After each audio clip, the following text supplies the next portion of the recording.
ए stone's throw means होता है very close, यानी कि बहुत ही नज़दीक, बहुत ही संबंधित।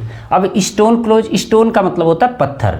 जैसे पत्थर का मतलब ये हुआ कि आप ये समझ लो कि आपने एक पत्थर लिया है और एक पत्थर आप कहाँ तक फेंक सकते हो। अगर बहुत फेंकोगे तो 100 से 110 या 150 मीटर फेंकोगे। अब 2-3 किलोमीटर दूर तो नहीं ना फेंकोगे। तो कहने का मतलब है कि एक स्टोन जितना आप थ्रो कर सकते हो, यानी कि एक ढेला जितना आप दूर फेंक सकते हो, उतना दूर पर ही है मेरे दोस्त का घर, यानी कि वेरी क्लोज है। यानी कि स्टोन जितना दूर आप फेंक सकते हो उतना दूर, यानी कि ये स्टोन्स थ्रो, यानी कि एक ढेले का जो फेंक होता है हमारा, जितना हम फेंक सकते हैं उतनी दूरी पर ही है हमारे दोस्त का घर। इसका मतलब होता है वेरी क्लोज। अब स्टोन जो होता है ना, स्टोन एक द्रव्यमान का मात्रक भी है, मास का। इसका मतलब होता है 14 पाउंड। 14 पाउंड। पाउंड जो है ना, ये वजन का मात्रक है। इसमें होता है 6.35 kg, है ना। तो हालांकि ये वाला स्टोन दूसरा है, ये स्टोन दूसरा है, ये मात्रक है मेजर, और ये स्टोन जो है पत्थर है। तो मतलब होगा कि एट ए स्टोन्स थ्रो का मतलब कि जितना आप ढेला फेंक सकते हो उतने दूरी पर मेरे दोस्त का घर है, यानी कि वेरी क्लोज। दूसरा है एट वन स्वीट end. At one's wit's end. अब देखो मतलब किसी का भी जो वीट है, वीट का मतलब होता है बुद्धिमानी, यानी कि इंटेलिजेंसी, जो चतुराई होता है। तो किसी की जो चतुराई होती है उसका इंड, यानी कि जब आप सारा बुद्धि लगा लेते हो और उसका इंड हो जाता है, यानी कि ख़त्म हो जाता है, तब क्या होते हो आप? परप्लेक्स्ड हो जाते हो, यानी कि अनईजी हो जाते हो, परेशान हो जाते हो। परप्लेक्स मीन्स होता है उलझन में पड़ा हुआ, यानी कि परेशान। अनईजी का मतलब उलझन में पड़ा हुआ, परेशान। तो एट वंस वीट्स इंड, यानी कि जब किसी की बुद्धि इंड हो जाए, यानी कि ख़त्म हो जाए, तो वह व्यक्ति पूरी तरह से परप्लेक्स्ड हो जाता है, यानी कि अनईजी हो जाता है। प्रणाम, नमस्कार, आशीर्वाद। आज हम लोग quick revision of idioms and phrases का पार्ट 1 देख रहे हैं। अगर आपका एग्ज़ाम नज़दीक है तो ये बहुत ज़रूरी है कि आप क्विक रिवीजन कीजिए, जल्दी जल्दी कीजिए और उसको कई बार यूज कीजिए, कई बार देखिए, बातों को समझिए, तो इसे याद हो जाता है। अगर आप अंग्रेजी पढ़ने वाले हैं तो चैनल को सब्सक्राइब, वीडियो को लाइक और मित्रों में शेयर कर दीजिए। नेक्स्ट है at the spur of moment. At the spur of the moment. At the spur of the moment. At the spur of the moment means होता है विदाउट डिले, बिना देर किए हुए। स्पर मीन्स होता है inspiration. Spur means inspiration. Inspiration मतलब होता है इंस्पायरेशन। इंस्पायरेशन मीन्स होता है, इंस्पायरेशन मीन्स होता है स्टिमुलस, यानी कि प्रेरणा। अब देखो इसका अर्थ कैसे बनेगा? At the spur of the moment, यानी कि मोमेंट मीन्स होता है टाइम, यानी कि क्षण, सेकेंड, मिनट। मोमेंट का सिनोनिम है टाइम, सेकेंड, और टाइम, सेकेंड, मिनट। तो at the spur of the moment, यानी कि जैसे ही किसी मोमेंट पर, यानी कि किसी समय पर जैसे ही आपको प्रेरणा मिलती है ना, तो at the spur of the moment, यानी कि किसी क्षण पर जैसे ही आपको स्पर मिलता है, इंस्पायरेशन मिलता है, वैसे आप काम को शुरू कर देते हैं, यानी कि without delay, without being late. Without delay, without being late. याद रखना, at the spur of the moment means होता है without delay, without being late. At close quarters, देखो क्लोज मीन्स होता है वेरी नियर, यानी कि नज़दीक, और क्वार्टर्स, देखो क्वार्टर मीन्स जो होता है ना, QUARTER, क्वार्टर मीन्स होता है 1/4। 1/4, फोर्थ का मतलब होता है, 1/4 का मतलब होता है चौथाई। लेकिन अगर इसी में आप क्वार्टर्स लगा देते हो, क्वार्टर्स यस लगा देते हो, तो इसका मतलब हो जाता है ये हाउस, है ना, एक केबिन, घर हो जाता है। यानी कि किराए के घर को हम क्वार्टर्स, या छोटे घर को हम क्वार्टर्स कहते हैं। तो क्वार्टर्स का मतलब है घर। अब ये क्लोज क्वार्टर्स का मतलब है कि बहुत नज़दीक वाला घर है। क्लोज क्वार्टर्स का मतलब नज़दीक वाला जो कमरा है, इसका मतलब कि नज़दीक वाला कमरा है। जब एग्ज़ाम होता है ना, तो क्लोज एग्जामिनेशन, इसको हम कहेंगे कि नज़दीक जब परीक्षा होता है तो उसको हम क्लोज क्वार्टर्स कहते हैं, कि नज़दीक का घर, यानी कि नज़दीक की परीक्षा। हम इसको क्लोज टेस्ट भी कह सकते हैं, और क्लोज एग्जामिनेशन भी कह सकते हैं। एबव ऑल, एबव मतलब होता है ऊपर और ऑल माने होता है सब, यानी कि सबसे ऊपर। अब एबव ऑल का मतलब है कि सबसे ऊपर, यानी कि बिफोर एवरीथिंग एल्स, यानी कि बिफोर एबव ऑल, यानी कि जितने भी काम आपके हैं उन सारे काम से ऊपर आप रखोगे क्या, बिफोर एवरीथिंग एल्स, यानी कि कुछ भी और, एवरीथिंग मतलब होता है कुछ भी, प्रत्येक चीज़, और इल्स माने और, यानी कि कुछ भी जो और काम है उस काम से आप ऊपर रखोगे, पहले रखोगे, सब काम छोड़ करके पहले आप करोगे, उसका मतलब होता है एबव ऑल। नंबर 6 है एज फिट एज फीडल। देखो फीडल मीन्स क्या होता है ना, फीडल मीन्स सारंगी होता है, इसको मिटा लेते हैं। फीडल मीन्स सारंगी होता है, फीडल FIDDLE, फीडल मीन्स सारंगी होता है।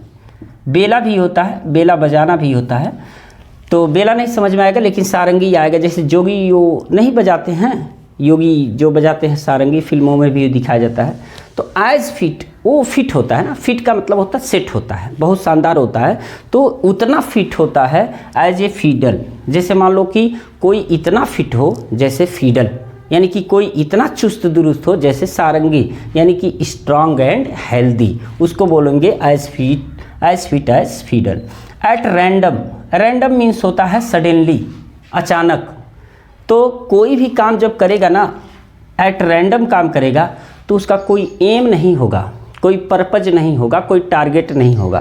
तो एट रैंडम मीन्स हो जाएगा aimlessly, purposeless, without aimless, aimlessly है ना, विदाउट एम या एमलेसली, विदाउट पर्पज या पर्पज, विदाउट पर्पज होगा, पर्पजलेसली होता नहीं है, और विदाउट टारगेट उसको बोलेंगे एट रैंडम। जब कोई अचानक काम शुरू कर दे तो उसको बोलेंगे एट रैंडम, यानी कि एमलेसली। नेक्स्ट है एट डैगर्स ड्रा।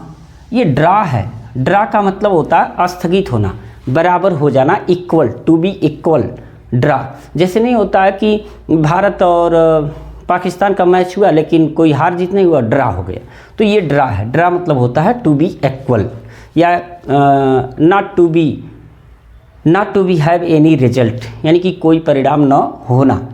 और डैगर मीन्स होता है कटारी, डैगर मीन्स होता है कटारी। जैसे नाइफ होता है ना, नाइफ मतलब जो चाकू होता है उसको काटा जाता है, आप फिल्म में देखे होंगे तो बड़ा सा एक तलवार होता है जिसको हम स्वाड बोलते हैं, लेकिन उसमें एक छोटी कटारी होती है जो यहाँ पर रखा जाता है, तो उसको हम डैगर बोलते हैं ना। डैगर मीन्स होता है कटारी। तो डैगर ड्रॉन, यानी कि दोनों तरफ से जो कटारी है ना वो ड्रा हो गई, यानी कि रुक गई, यानी कि on inimical term. Inimical term का मतलब होता है ये होस्टाइल कंडीशन, यानी कि शत्रुता वाला टर्म हो गया। या इसको आप ऐसे लिख सकते हो टू हैव, इसी को यहाँ लिख देते हैं। एट डैगर्स ड्रॉन मीन्स होता है to have bitter enmity, to have bitter enmity. Enmity means होता है शत्रुता, और बीटर मीन्स होता है कड़वा, यानी कि एक कड़वी दुश्मनी। कड़वी दुश्मनी का मतलब होता है कि एक ज़बरदस्त दुश्मनी को हम कहते हैं एट डैगर्स ड्रॉन। अब एक डैगर्स ड्रा मतलब होता है, डैगर मतलब चाकू तो हो ही गया, कटारी हो गया, और ड्रा मतलब दोनों तरफ से तन गई है, इसका मतलब क्या हो गया, ऑन एनिमिकल टर्म्स या to have bitter enmity. At a loss, अब ये देखो क्या, लॉस मीन्स होता है खोना, खोना का मतलब कुछ बचना नहीं। तो एट ए लॉस, जब सब कुछ खो जाएगा तो इंसान क्या हो जाएगा, टू बी कन्फ्यूज्ड, वो कन्फ्यूज हो ही जाना है, परप्लेक्स्ड हो जाना है, इन डिलेमा हो जाना है। डिलेमा बहुत अच्छा एक वर्ड है, डिलेमा। डिलेमा मीन्स होता है इन ए फिक्स, यानी कि सदमे में होना। नेक्स्ट है एट लॉगर हेड्स। देखो at loggerheads, loggerheads means होता है लंठ। अब लंठ क्या होता है, लंठ का मतलब होता है मूर्ख, मूर्ख का मतलब क्या होता है, फूल, है ना। तो एट लॉगर हेड्स का मतलब मूर्ख है। तो कोई भी जब मूर्ख रहेगा ना तो इसका मतलब ये टर्म ऑफ हॉस्टैलिटी आ जाएगी। हॉस्टैलिटी मतलब होता है दुश्मनी, है ना। तो टर्म ऑफ हॉस्टैलिटी का मतलब हो जाएगा कि दुश्मनी का टर्म्स मतलब होता है समय, टर्म मीन्स होता है एक अवधि होता है, टाइम जिसे बोलते हैं। तो टर्म्स ऑफ हॉस्टिलिटी यानी कि दुश्मनी का समय आ जाएगा अगर कोई एक लॉगर हेड्स होता है, यानी कि कोई लॉगर हेड्स होता है, कोई मूर्ख होता है, तो मूर्ख लोगों के साथ आपकी टर्म ऑफ हॉस्टिलिटी आ जाती है। नेक्स्ट है एट लूज इंड। देखो लूज का मतलब होता है ढीला, है ना, लूज मतलब ढीला। तो एट लूज इंड, जब उसका इंड का मतलब छोर होता है, इंड का मतलब छोर। जैसे आप मान लो कि किसी गाय भैंस को, जो आपके घर पालतू जानवर है, उसको आपने बांध के रखा है, लेकिन जो उसका इंड है ना, इंड का मतलब जो अंत है, जो आपने रस्सी बांधा हुआ है यहाँ पर, वही आपने लूज कर दिया।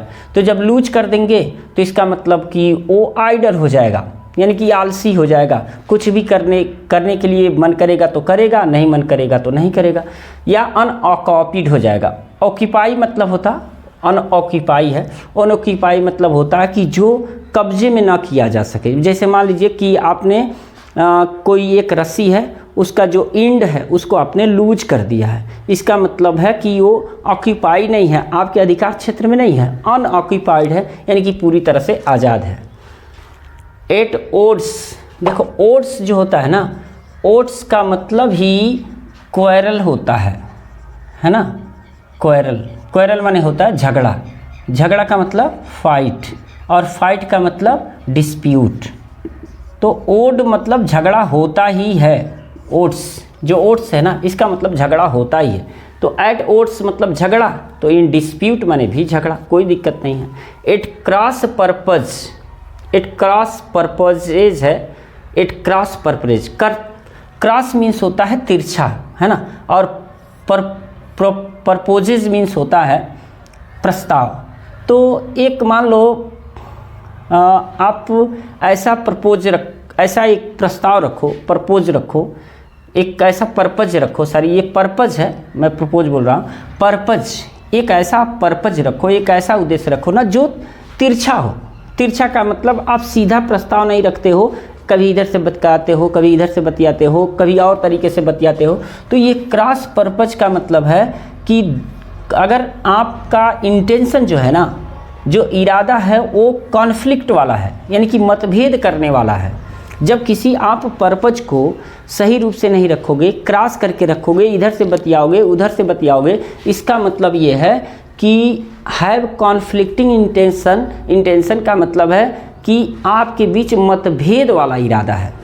तो हैव कॉन्फ्लिक्टिंग इंटेंशंस का मतलब होता है कि मतभेद वाला इरादा। बस समझ में आया?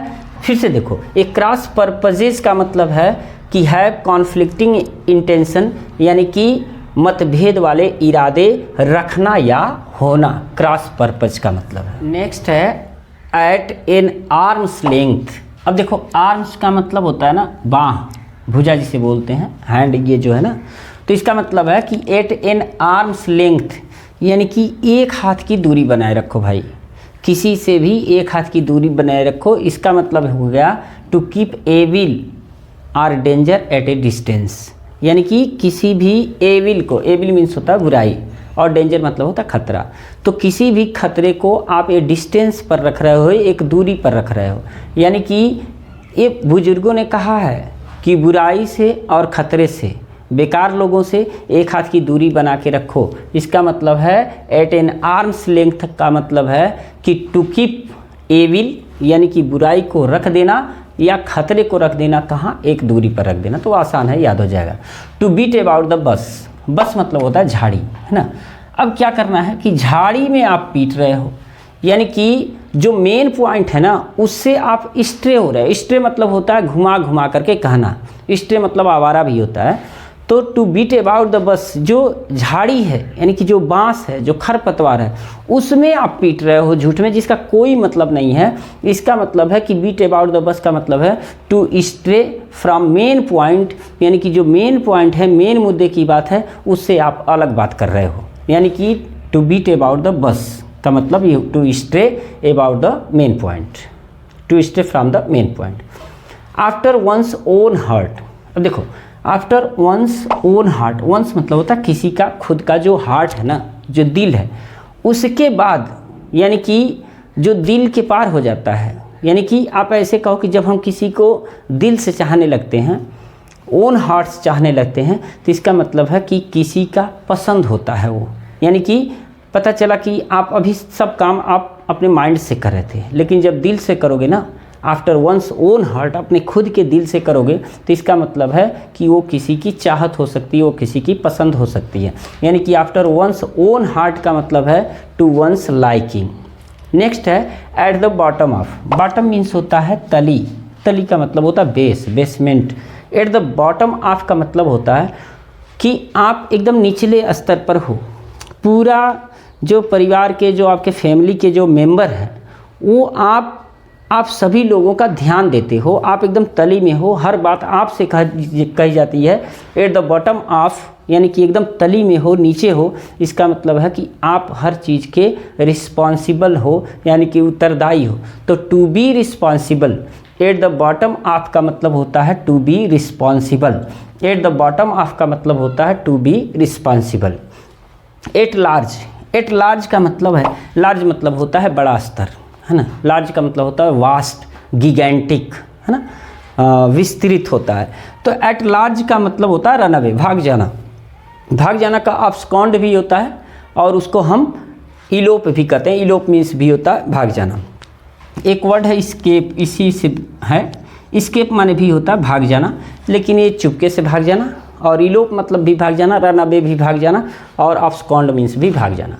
नेक्स्ट है एट सी। देखो समुद्र तट पर आप जाके बैठे हो, है ना, सी माने समुद्र होता है।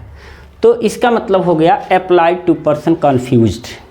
अप्लाई मतलब वही है, अप्लाई मीन्स होता है लागू करना। एट सी का मतलब है कि आप समुद्र तट पर बैठे हो, और apply to a person confused. इसका मतलब जब कभी आप देखोगे ना कि जब कभी कभी क्या होता है कि हीरो हीरोइन से नाराज़ होती है, चाहे हीरो हीरोइन से नाराज़ होता है, या हीरोइन हीरो से नाराज़ होता है, जाते हैं अकेले में बैठे रहते हैं, सब समुद्र में ऐसे ढेले फेंकते रहते हैं, है ना।